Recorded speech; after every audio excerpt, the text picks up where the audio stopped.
오늘 제가 여러분과 나눌 말씀의 제목은 르호봇의 하나님, 넓히시는 하나님이라는 제목입니다. 우리가 어떤 한 분야에서 탁월함을 드러낸 그런 사람에게서 가장 짧은 시간에 가장 빠르게 효과적으로 많은 것을 배울 수 있는 방법 가운데 하나는 그와 인터뷰를 하는 것이다 라는 말이 있습니다.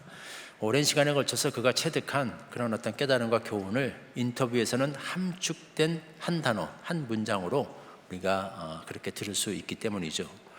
성경에 나와 있는 위인들도 그런 인터뷰를 통해서 배울 수 있다면 좋겠는데 그럴 수는 없죠. 그러나 감사하게도 성경 속에는 그분들이 남겨놓은 위대한 신앙의 고백들이 남아 있습니다. 창세기에는 아브라함, 이삭, 야곱 이런 믿음의 조상들의 고백들이 남아 있죠.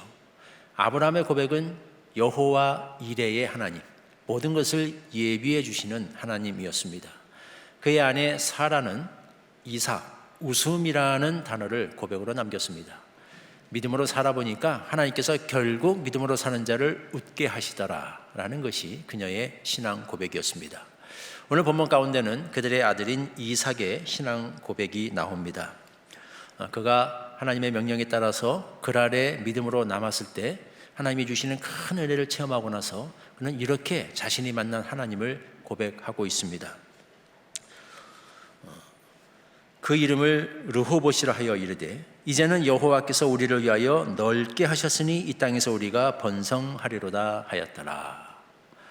자신의 하나님을 르호봇의 하나님, 넓히시는 하나님으로 그렇게 고백하고 있습니다.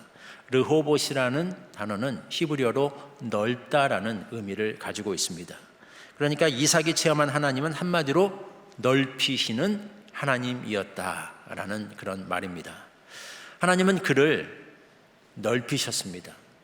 오늘 본문 속에서 이삭은 1차적으로 하나님이 자신의 지경, 땅을 넓혀주셨다라는 의미로 이 말을 쓰고 있지만 그 차원을 넘어서 여러 측면에서 하나님은 이삭을 넓히셨습니다. 구체적으로 어떻게 그를 키우시고 또 넓게 하셨던 것일까요? 함께 본문을 살펴보며 은혜를 받고자 합니다. 이를 통해 동일한 은혜로 우리를 자라게 하시고 그 지경이 넓어지게 하시는 하나님의 뜻과 계획과 역사를 새롭게 배우는 그런 은혜가 이 예배 가운데 충만하기를 소망합니다. 첫째로 하나님께서는 이삭의 믿음을 키워주셨습니다. 1절을 보겠습니다. 아브라함 때 첫 흉년이 들었더니 그 땅에 또 흉년이 들매 이삭이 그랄로 가서 블레셋 왕 아비멜렉에게 이르렀더니, 자, 창세기 12장에 보면 아브라함이 약속의 땅 가나안에 도착했을 때 그 땅에 기근이 찾아오는 것을 볼 수 있습니다. 아브라함이 그 흉년을 피해서 식량이 풍부한 애굽으로 피신한 적이 있었죠. 이제 그 아들 이삭의 때에도 똑같이 흉년이 찾아온 것입니다. 아브라함과 이삭, 야곱 이런 사람들이, 믿음의 조상들이 많은 시간을 보냈던 이 브엘사바 주변의 기후적인 특성은 1년의 강우량이 딱 200mm에 걸쳐 있다는 것입니다. 200mm라는 수치는 굉장히 특이한 수치인데요, 중요한 수치이기도 한데요, 사람이 정착해서 농사를 짓고 생존할 수 있는 커트라인에 해당하는 그런 숫자입니다. 여기서 조금만 강우량이 떨어져도 농사를 지을 수 없고 생존이 불가능해지는 그런 극한 상황이 벌어질 수 있다는 것입니다.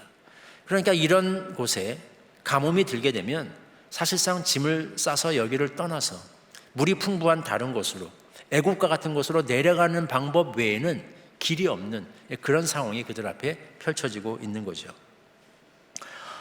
아브라함이 그랬던 것처럼 이삭도 당연히 짐을 싸서 이제 애굽으로 가기 위해서 브엘세바를 떠나서 그랄에 들렸습니다. 경유지죠. 자, 그런데 이상한 일이 일어납니다. 하나님께서 갑자기 그에게 나타나셔서 그를 붙잡으십니다. 그리고 명하십니다. 애굽으로 내려가지 말고 내가 네게 지시하는 땅에 거하라.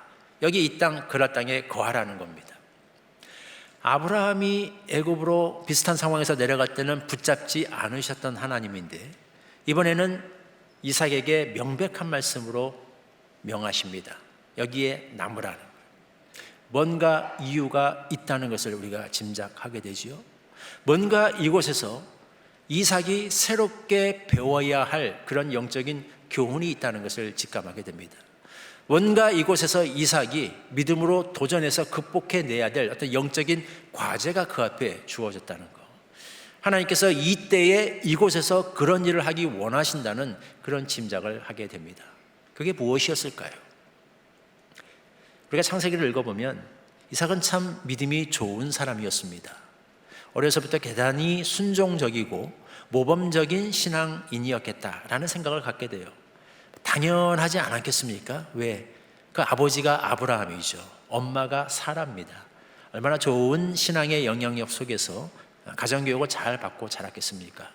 그래서 심지어 아버지가 자기를 하나님께 불에 태워서 번제로 바치려고 하는 그 순간에도 이삭이 크게 반항하거나 두려워하는 모습이 성경에 나타나 있지 않습니다. 참 조용히 순종하여 그 어려운 시험에 묵묵히 따라갔다는 그런 인상을 받게 된다는 거죠. 그러나 그런 이삭에게도 한 가지 부족한 것이 있었죠. 요즘 말로 2%가 부족하다고 할 수 있는 것이 하나 있었습니다. 그것은 이삭은 아브라함과 달리 개척 세대가 아니었다는 것입니다. 아브라함은 아무것도 없는 곳에서 하나님이 주시는 믿음으로 모든 것을 일으켜 세운 그런 개척자였다면, 이삭은 아브라함으로부터, 부모로부터 물려받은 것이 많은 사람이었습니다. 복이죠. 이런 가정에 태어나서 아버지를 통해서 영육간에 이렇게 좋은 복을 받으면서, 축복을 받으면서 좋은 환경 속에서 자랄 수 있었다는 것은 하나님이 이삭에게 주신 그런 복이었습니다. 그러나 하나님은 이삭이 거기에 온실 속의 화초처럼 머무르기를 원치 않으셨습니다. 거기서 한 단계 더 나아가 믿음의 도약을 하기를 원하셨습니다. 그것은 부모를 잘 만나서가 아니라 하나님의 은혜로 말미암아서 그가 축복을 경험하게 되는 그런 새로운 도전이었습니다. 그래서 그에게 그랄에 남으라 이렇게 말씀하시는 거예요. 생존을 기약할 수 없는 불안정한 상황을 한번 부딪혀 보라는 것입니다. 믿음으로 도전해 보라는 것이죠. 믿음으로 생존의 문제를 전적으로 하나님께 맡기는 그런 법을 배우라는 것입니다. 그가 순종했을 때 어떤 일이 일어났죠? 12절 13절을 보니까 이렇게 되어 있습니다. 이삭이 그 땅에서 농사하여 그 해에 100배나 얻었고 여호와께서 복을 주심으로 그 사람이 창대하고 왕성하여 마침내 거부가 되어. 하나님께서 복을 주심으로 그가 그 땅에서 100배의 수확을 얻는 놀라운 이적을 체험하게 되었습니다. 매우 중요한 사건이죠. 아버지 아브라함이 물려주신 유산 때문이 아니라 하나님이 주시는 복으로 말미암아서 거부가 되는 그런 체험을 이삭이 하게 된 것입니다. 새로운 믿음의 도약이 일어나게 됐어요.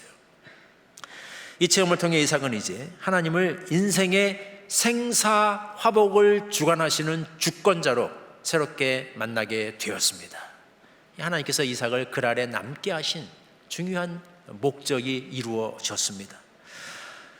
하나님이 특별히 이삭을 다른 데가 아니 그 아래 묶어두심으로써 이 일을 하신 데는 이유가 있었습니다. 그곳이 이런 훈련을 하기에 딱 좋은 적절한 환경을 갖추고 있었기 때문이었습니다. 이 그랄 지역, 이 브엘세바 계곡의 이런 특징은 어떻게 보면 가나안 땅 전체의 특징이라고도 할 수 있겠는데요. 애굽과 가나안을 구별할 수 있는 대표적인 특징 가운데 하나였습니다. 하나님께서 이스라엘 백성들을 특별히 애굽에서 끌어내서 다른 곳이 아닌 가나안 땅을 약속의 땅으로 삼으셔서 그것으로 인도해 드리실 때 이 이유를 친히 말씀하셨습니다. 이렇게 말씀하셨어요. 신명기 10장 10절에서 12절 상반부를 보니까 하나님이 이런 말씀을 하고 계시죠. 내가 들어가 차지하려 하는 땅은 내가 나온 애굽 땅과 같지 아니하니 거기서는 너희가 파종한 후에 발로 물대기를 채소밭에 됨과 같이 하였거니와 너희가 건너가서 차지할 땅은 산과 골짜기가 있어서 하늘에서 내리는 비를 흡수하는 땅이요 내 하나님 여호와께서 돌보아 주시는 땅이라. 애굽과의 차이를 말씀하셔요. 둘 다 공통점이 있습니다. 둘 다 비옥한 땅이에요. 젖과 꿀이 흐르는 땅이 될 수 있습니다. 그런데 애굽의 그 풍요로움이 나일강에 의해서 보장된 것이었다면 가나안은 달랐습니다. 가나안은 나일강과 같은 강이 없었습니다. 하나님께서 내려주시는 비에 의해서만 풍요로워질 수 있는 그런 땅이었습니다. 그래서 이 하나님께 대한 믿음을 배우기 위해 좋은 훈련 장소가 될 수 있었던 것이죠. 하나님이 다른 좋은 땅이 많은데 우리 한국만 해도 얼마나 아름다운 금수강산입니까? 그런 데가 아니고 특별히 가나안 땅으로 그 백성을 보내신 데에는 이런 이유도 있다는 그런 말씀을 하고 계신 거예요. 사진을 통해서 아마 여러분들이 보시는 것이 제가 많은 말을 하는 것보다 더 좋을 것 같습니다. 성경지리 세미나 시간에 잠깐 보여드렸던 사진을 몇 장만 여기서 잠깐 한번 보겠습니다. 자, 첫 번째 사진을 한번 볼까요? 자, 저게 이스라엘 요단강 계곡에서 촬영한 사진인데 건기 때의 모습입니다. 1년의 절반이 넘는 모습이 저런 모습이에요. 대단히 황량해 보이죠. 그래도 양들이 뭐 먹을 것이 있다고 거기 말라붙은 그 풀뿌리들을 뜯어 먹기 위해서 열심히 저 사진 가운데 보는 것처럼 다니고 있습니다. 자, 이렇게 황량한 1년의 절반 이상을 이런 모습으로 봐야 되는 이 땅이 하나님이 내려주시는 비, 자연적인 어떤 환경에서가 아니라 하나님이 내려주시는 비에 의해서 얼마나 극적으로 변할 수 있는지를 다음 사진을 통해서 보겠습니다. 자, 같은 장소인데 이렇게 변합니다. 하나님이 비를 내려주시니까 저 메바른 땅이 이렇게 푸른 초장으로 바뀌더라는 거예요. 하나님이 비를 더 내려주시면 이제 저기에 어떤 변화가 일어났는지 다음 사진을 한번 볼까요? 네, 저렇게 꽃이 핍니다. 잔디에는 별로 감탄을 안 하시는데 꽃을 보니까 좀 이제 많은 일이 나오시네요. 꽃을 많이 좋아하시나 봐요. 자, 저 사진 포토존 아닙니다. 우리 테마파크 조성해 놓은 거 아니에요. 야생화입니다. 같은 장소 부근에서 찍은 사진이에요. 하나님이 비를 내려주심으로 인해서 저 황량했던 광야 지대가 이렇게 풍요롭고 아름다워지는 그런 체험을 할 수 있는 가장 적절한 곳, 그게 가나안 땅이었습니다. 그랄이었어요. 브엘세바였어요. 그래서 하나님은 그 백성을 이 땅으로 인도해 드리셨고 이삭에게 거기에 남아서 이런 믿음의 체험을 하라는 것입니다. 이런 하나님을 배우라는 거죠. 우리의 생사화복이 하나님께 달렸다는 사실을 믿음으로 순종하고 도전해서 체험하라는 것입니다. 이 체험을 통해 이삭은 이제 인생의 생사화복을 주관하시는 주권자로서 하나님을 새롭게 만나게 되었습니다. 이삭이 믿었던 이 하나님은 우리의 하나님이 되십니다. 하나님은 우리의 생사화복을 주관하시는 분이십니다. 우리의 죽고 사는 것이 하나님의 손에 달렸다는 것입니다. 제가 이스라엘에 가서 한 15년을 자비랑 선교사로 살았는데요. 처음에 갈 때 정말 예수님 한 분 믿고 좀 속된 말로 맨주먹 붉은 피로 갔습니다. 요새는 선교사를 그렇게 보내면 안 돼요. 예전에는 그런 시절이 있었습니다. 히브리어도 전혀 할 줄 몰랐고 이스라엘에 전혀 아는 사람도 없었고 공항에 마중 나올 수 있는 사람도 하나 없었고 조금 아는 영어 몇 마디 가지고 돌아올 티켓도 사지 않고 편도 티켓으로 끊고 갔습니다. 이스라엘 공항에 처음 내렸을 때 제가 스스로에게 던졌던 첫 질문은 그거였습니다. 이제 어디로 가야 되지? 제가 그곳에서 처음 만나서 성경 공부를 하고 복음을 전했던 유대인 여학생이, 대학교 컬리지 학생이 저에게 그런 말을 했어요. 너는 어떻게 그렇게 인생을 극단적으로 살 수가 있느냐? 너처럼 무모한 사람 처음 봤다는 거죠. 그런데 15년을 지나면서 제가 깨달은 것은 하나님께서 책임져 주시더라는 것입니다. 아무 준비 없이 갔던 것 같은 15년 동안 의복이 떨어지지 않게 하셨고 양식이 떨어지지 않게 하셨고 그곳에서 15년간 저에게 주신 평신도 자비랑 선교사로서의 삶을 다 살고 돌아올 수 있도록 그렇게 하나님께서 책임져 주셨습니다. 우리 인생의 주권자가 되시는 하나님을 찬양합니다. 우리는 어떤 점에서 이삭처럼 참 좋은 세대를 만나서 영육간에 많은 복을 받은 세대입니다. 우리 선조들이 열심히 허리띠를 동여매고 일한 덕분에 우리는 정말 전쟁의 폐허와도 같은 아무것도 없는 상황에서 한강의 기적이라고 불리는 그런 대단한 기적을 이루어냈습니다. 교회 역사상 유례를 찾아볼 수 없는 놀라운 부흥의 역사를 이루었습니다. 감사한 일이죠. 복받은 세대입니다. 그러나 동시에 우리는 우리 선대들이 겪어보지 못한 그런 새로운 위기와 위험과 도전에 직면한 세대이기도 합니다. 코로나 팬데믹 사태가 그렇죠. 교회를 향한 사회의 적대적인 시선이 그렇습니다. 경제적, 사회적으로 새롭게 나타나는 어려움들이 그렇습니다. 풍요로운 것 같은데, GNP는 분명히 올라가고 있는 것 같은데, 우리 청년들은 많은 어려움을 겪고 있지요. 3포 세대, N포 세대, 많은 것을 포기해야 되는 그런 어려움들이 우리 청년들에게 나타나고 있습니다. 경제학자들은 이런 어두운 전망도 내놔요. 아마 유사 이래로 처음으로 자녀들이 부모들보다 가난해지는 세대가 우리 앞에 나타날 수 있다, 이런 말들을 하기도 합니다. 그러나 이렇게 시대는 변하고 환경은 변할지라도 우리가 믿는 하나님은 동일하신 분인 줄 믿습니다. 하나님은 우리의 생사화복을 책임지고 주관하시는 분이에요. 우리의 생사화복과 공동체에 죽고 사는 것이 환경과 시대에 달린 것이 아니라 하나님께 달렸다는 사실을 믿으시기 바랍니다. 둘째로 하나님께서는 이삭의 내면을 넓혀 주셨다는 것입니다.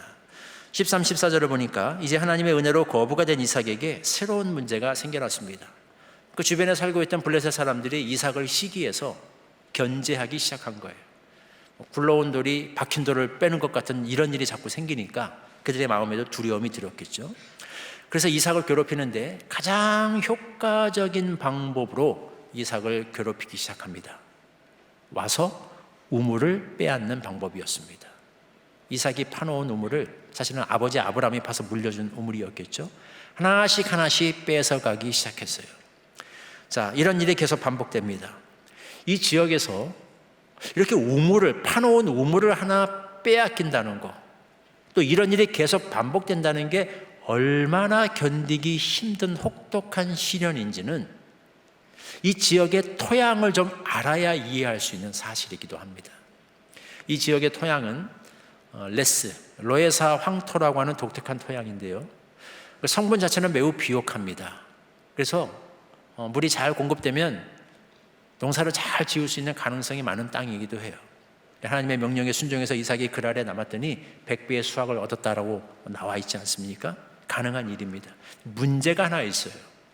물을 잘 흡수하지 못합니다. 그래서 지하수가 생기기가 아주 어렵다는 거예요. 우물 파기가 굉장히 어렵습니다. 쉽지 않아요.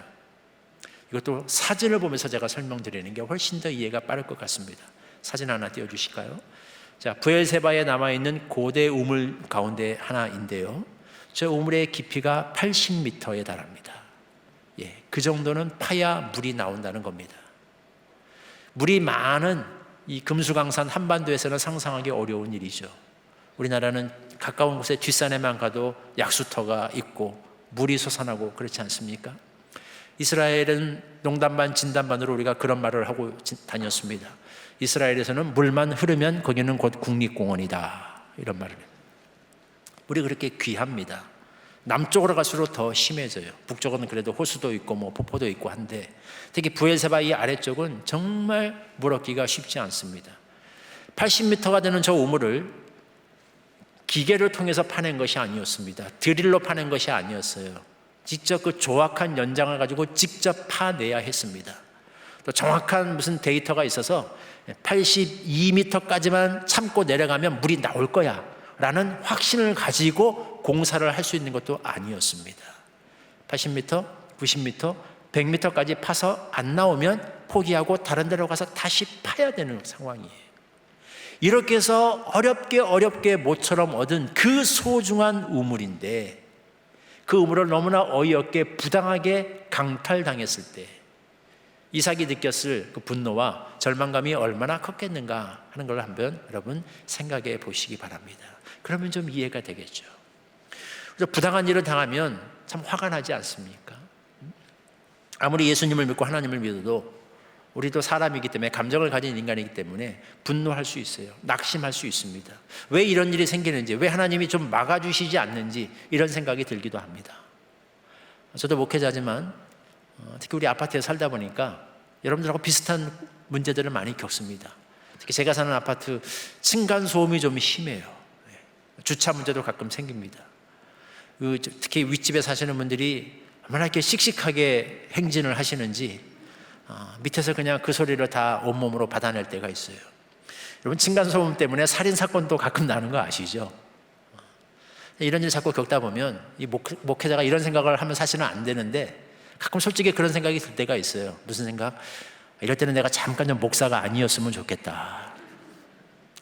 아니면 내가 이 목사가 아니라는 사실을 이 아파트에서만큼은 끝까지 좀 안 들킬 수만 있다면, 그러면 한번 화끈하게 한번 싸워볼 텐데 라는 생각을 가끔 하기도 합니다. 이게 불가능한 게 저희 어머니가 아파트에 이미 소문을 다 내셨어요. 우리 아들 목사예요. 본인의 아들이 목사가 된 게 얼마나 자랑스러우셨던지 이사 오시는 순간부터 같은 아파트에 사십니다. 오는 순간부터 다 소문을 내셔가지고 우리가 싸우지도 못해요. 큰 소리도 못 내죠. 큰 소리가 났다는 것 자체가 목사로서, 신자로서 사실은 영적인 패배인 것이고 하나님의 영광과 덕을 가리는 일이기 때문에 참 어렵죠. 이삭도 사람인데 그런 고민이 없었겠습니까? 이삭이 그런 분노와 좌절을 겪었다라고 하는 그 증거가 오늘 본문 속에도 사실은 암시되어 있습니다. 이삭이 우물에 붙였던 이름들 가운데 그게 나타나 있어요. 자, 이삭이 우물에 붙인 이름이 두 개가 등장합니다. 하나는 에색이고 하나는 신나라는 이름입니다. 둘 다 히브리어인데요. 에색은 싸움이라는 뜻이고 신나는 정확한 발음은 시트나 참소, 회방, 원수, 대적자라는 의미를 가지고 있습니다. 사실은 여러분들이 잘 알고 있는 단어예요. 원수, 마귀를 뜻하는 사탄, 이게 이 시트나 신나와 같은 어원을 가지고 있습니다. 그러니까 우리 한국의 좀 정서를 살려서 약간 의역을 하자면 이삭이 우물의 이름을 이렇게 붙인 거죠. 싸움, 전쟁, 왼수, 마귀, 괄호 열고 새끼들, 이렇게 조용히 욕을 했을지도 모르겠어요. 사람을 상대로 싸울 수는 없으니까 우물에다가 이런 이름을 붙이면서 이삭이 분노를 달래고 있는 거예요. 얼마나 정말 힘들지 않았겠어요? 왜 이렇게 내 주변에 왼수들이 많은지, 원수들이 많은지 사실은 너무 힘들게 하는 거죠. 그러나 그는 인간적인 싸움, 갈등에 말려들지 않았습니다. 혈과 육으로 싸우지 않았어요. 믿음의 조상, 계급장 다 띄고 한번 붙어보자 이렇게 하지 않았다는 것입니다. 믿음으로 인내합니다. 다 양보합니다. 새 곳을 찾아 떠나갑니다. 이렇게 해서 선으로 악을 이겼다는 것입니다. 이삭의 삶 가운데 이런 역사가 나타났어요. 하나님께서 이런 이삭을 도와주셨죠. 결국 새 우물을 얻게 하시고 물 걱정이 없게 하셨습니다. 결과적으로 그의 활동 범위가 넓어졌고 그의 지경도 더 커지는 역사가 나타났습니다. 이렇게 해서 이삭은 르호봇의 하나님, 곧 자신의 지경을 넓히시는 그런 하나님을 만나고 체험하고 찬양하게 되었습니다. 하나님께서 그의 지경을 넓혀주셨을 뿐 아니라 또 이를 통해 그의 내면도 넓혀주셨습니다. 이런 훈련을 받으면서 이삭의 내면이 넓어지지 않았겠습니까? 더 많은 사람들을 품고 감당해낼 수 있는 그 온유한 내면을 가지게 되었다는 것이죠. 그래서 우리는 이런 이삭을 보면 딱 떠오르는 성경 말씀이 하나 있게 되지요. 우리 주님께서 산상수훈에서 하셨던 말씀입니다. 온유한 자는 복이 있나니 저가 땅을 기업으로 받을 것이며. 이삭의 생애를 통해서 이 말씀이 잘 드러나고 또 성취되고 있는 것을 우리는 보게 되는 것이죠. 토인비는 이런 말을 했습니다. 무력을 쓴 나라는 망하고 온유의 법칙을 쓴 나라는 승리했다. 전 유럽을 제패하려고 했던 정복자 나폴레옹은 세인트 헬레나 섬에서 쓸쓸히 죽어가면서 이런 말을 남겼다고 하지요. 나는 칼로 전 유럽을 정복하려 했지만 실패하였는데 십자가에서 죽은 예수는 그 십자가의 사랑으로 온 세상을 정복해 가는구나. 통찰이 담긴 그런 고백들입니다. 예수님도 하나님의 아들이시지만 무력으로 세상에 군림하지 않으셨습니다. 힘으로 제압하지 않으셨어요. 여러분, 예수님이 무서워서 예수 믿으신 분 계십니까? 안 믿으면 그 순간으로 나를 쳐서 지옥에 보낼 것 같아서 공포스러워서 믿는 분 없죠. 우리 주님의 온유함과 우리 주님의 그 한없는 사랑과 인자와 긍휼이 우리의 마음을 감동시키셔서, 그래서 우리가 마음문을 열었고 그분 앞에 무릎을 꿇었고 예수 그리스도를 우리의 심령의 왕으로 영접하고 모셔드리지 않았습니까? 이것이 예수님이시고 예수의 인격이시고, 또한 이것이 그 예수 믿는 사람들이 세상을 살아가는 원리인 줄 믿습니다. 우리를 통하여 이런 예수님의 원리가 이 세상에 나타나고 증거되기를 기도합니다. 세상 살다 보면 우리에게 에색과 신나 같은 사건들이 발생하지요. 믿음으로 살면 복받고 만사가 형통해야 될 것 같은데 항상 그런 것만은 아니라는 체험을 하게 됩니다. 예수 아무리 잘 믿어도 일이 꼬이고 어려움이 닥칠 수 있습니다. 우리 주변에 좋은 사람만 나타나면 좋겠는데 이런 원수 같은 사람들이 나타나요. 왼수들이 나타납니다. 여러분 혹시 원수와 왼수의 차이를 아시나요? 사전에는 안 나온 말인데 제 말을 들으면 아마 조금 공감이 가실 거예요. 원수는 멀리 있는 사람입니다. 왼수는 내 옆에 가까이 붙어 있는 사람이에요. 원수는 사랑하기 비교적 쉬워요. 왼수를 사랑하는 게 좀 어렵습니다. 왼수를 용서하는 게 좀 어려워요. 쉽지 않죠. 그러나 하나님이 허락하셔요. 내 주변에 왼수들이 나타납니다. 쉽지 않죠. 그러나 분명한 것은 하나님께서 이런 것들을 통해서 우리의 내면을 훈련하시고 연단하시고 넓히시기를 원하신다는 사실입니다. 그래서 우리가 좀 더 많은 사람을 품을 수 있게 하십니다. 왼수들도 품을 수 있는 사람으로 우리를 빚으시기를 원하십니다. 그래서 이 세상에 예수 믿는 사람들의 삶이 어떠한지를, 우리가 믿는 예수님이 어떤 분이신지를 드러내기를 원하신다는 거예요. 주께서 우리를 통하여 이런 은혜의 역사를 이루어 주시기를 기도합니다. 셋째로 하나님께서는 이삭의 영향력을 확장시켜 주셨다는 것입니다. 이삭이 믿음으로 우물 파는 일을 계속했을 때 결국 어떻게 되었죠?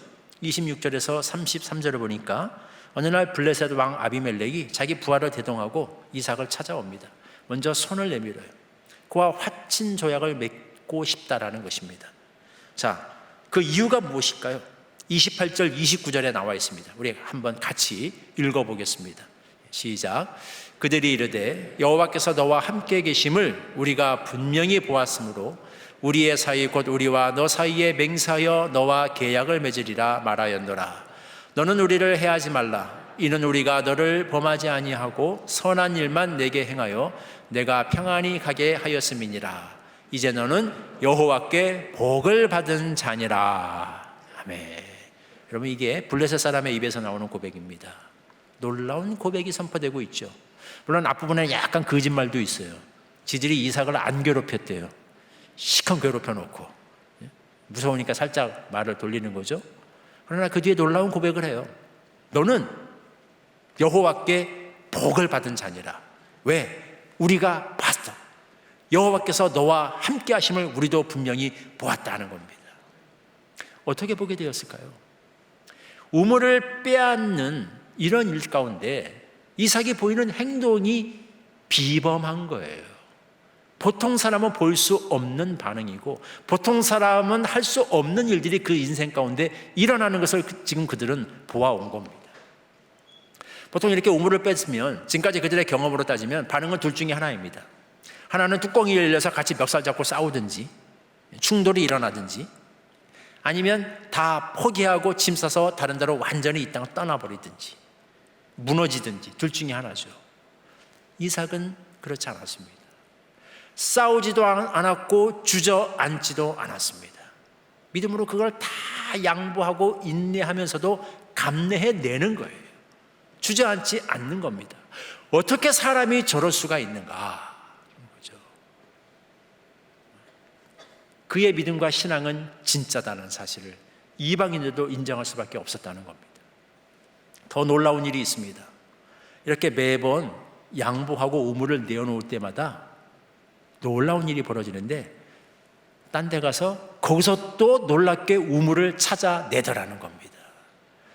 이렇게 우물 얻기가 힘든 곳인데, 분명히 저곳에서는 한 번도 우물이 발견된 적이 없는 그런 땅인데, 그곳으로 가면 이제 목이 말라 죽거나 아니면 아예 이 땅을 떠나버려야 오를 것 같은데, 가는 곳마다 우물이 생기더라는 거예요.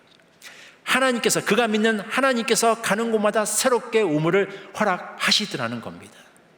이건 이삭이 믿는 하나님이 진짜가 아닌 곳에는 일어날 수 없는 일이죠.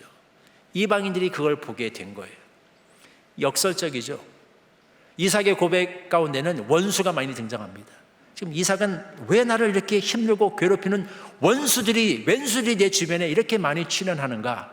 신나 시트나 이러고 있는데, 정작 그 원수들의 눈에는 그런 이삭에게 살 길을 열어주시고, 자기들이 코너로 몰아넣는 그런 이삭에게 피할 길을 주시고, 새로운 우물들을 허락해 주시는 이삭의 하나님이 보이더라는 겁니다.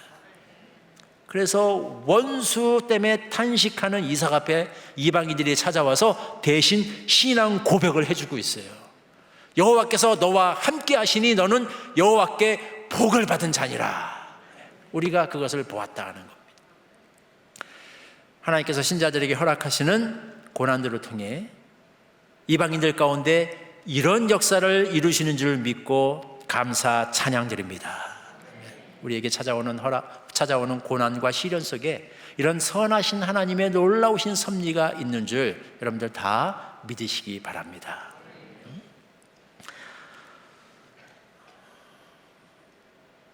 그들은 결국, 그러니까 이삭의 말이 아니라 삶을 통해서 하나님의 살아계심을 보게 된 거죠.